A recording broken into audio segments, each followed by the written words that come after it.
Nandito po tayo sa pila sa loob mismo ng St. Peter's Basilica. Sama natin yung maraming tao galing sa iba't ibang mga bahagi ng mundo. Dito sa pila may mga senior citizen, may mga iba't ibang mga nationalities na nandito. Pero nagugulat ako, marami ring mga bata.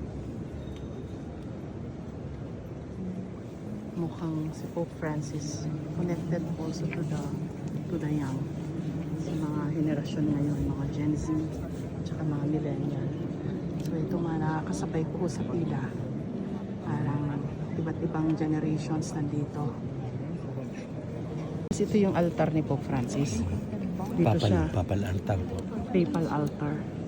Dito siya madalas magmisa noon. So ngayon, doon siya nakalaga yung kanyang gabi.